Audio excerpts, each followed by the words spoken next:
Coucou une petite patate. Deuxième petite capsule jeu de rôle, donc pour vous donner un peu des conseils, que vous prendrez ou non, c'est que vous qui déciderez. Donc les personnages, les PNJ donc, que je crée, j'ai remarqué une certaine différence, en tout cas c'est une habitude que j'ai prise depuis une petite quinzaine d'années maintenant. J'ai des personnages donc des profils qui reviennent souvent en fait et qui fonctionnent pour relancer, redynamiser un peu autour de la table le développement des aventures. L'un de ces profils-là, c'est le méchant un peu absurde. Euh, j'ai remarqué qu'il était très peu utilisé. En général, l'humour absurde est très peu utilisé en jeu de rôle, c'est ce que j'ai pu remarquer.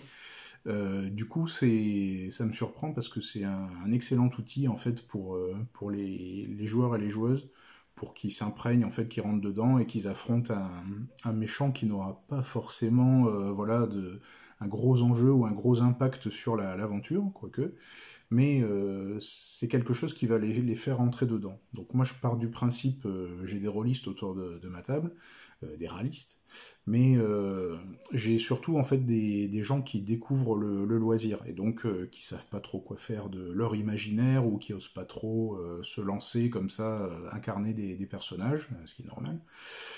Et du coup, en fait, le méchant absurde, voilà, avec le méchant absurde, permet en fait de les faire rentrer dedans, de leur donner un premier défi.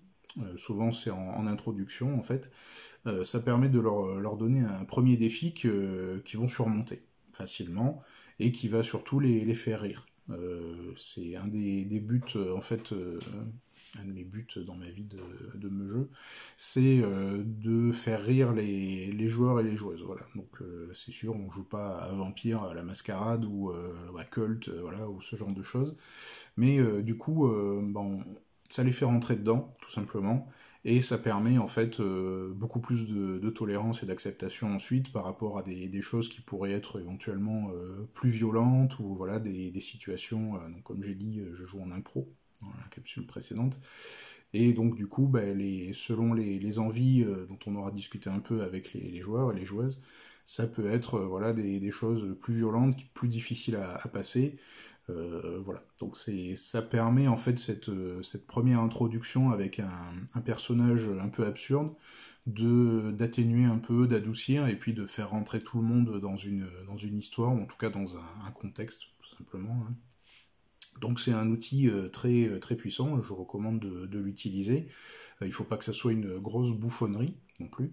Il ne faut pas faire des blagues voilà, qui ne fonctionnent pas. Mais un personnage un peu absurde, donc dans ses motivations souvent, hein, voilà, c'est un méchant qui veut dominer le monde et puis qui en a pas, clairement pas les moyens. Voilà, donc c'est un petit conseil que je vous donne. N'hésitez pas à utiliser en fait ce type de personnage. Ça va faire sourire les gens. Et voilà, ils verront qu'ils peuvent réussir entreprendre des choses contre des méchants. Et donc ça va aider en fait pour la suite du développement des aventures, quitte à réutiliser ce type de personnage un peu plus tard. Hein. Donc c'est quelque chose, oui, qui est un outil très puissant aussi, voilà, le personnage et l'absurde en général. Donc il ne faut pas que ça dégénère, donc c'est une question de dosage, hein, bien sûr, comme toujours.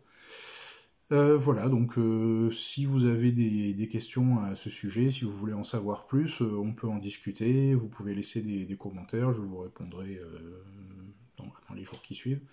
Donc n'hésitez pas, voilà, si vous voulez en savoir plus sur ce genre de petites techniques, voilà, en tout cas moi je confirme que c'est vraiment quelque chose de très utile, de très puissant en tant qu'outil de MJ, plus que le méchant ténébreux qu'on voit à la toute fin, voilà, donc ça, bon, tout le monde s'y attend, tout le monde le fait, c'est anecdotique. Donc du coup, bah, le méchant absurde qu'on voit en début, qu'on arrive à vaincre au début, voilà, dont on déjoue les plans, c'est une première accroche qui est efficace et surtout qui permet de lancer, en fait, de poser les choses en allant éventuellement crescendo. Voilà, le méchant absurde était le laquais d'un méchant pas absurde du tout. et du coup on monte comme ça en intensité. Voilà. Voilà, j'ai fini avec ce petit conseil. Prenez soin de vous, mes petites patates, et puis à une prochaine.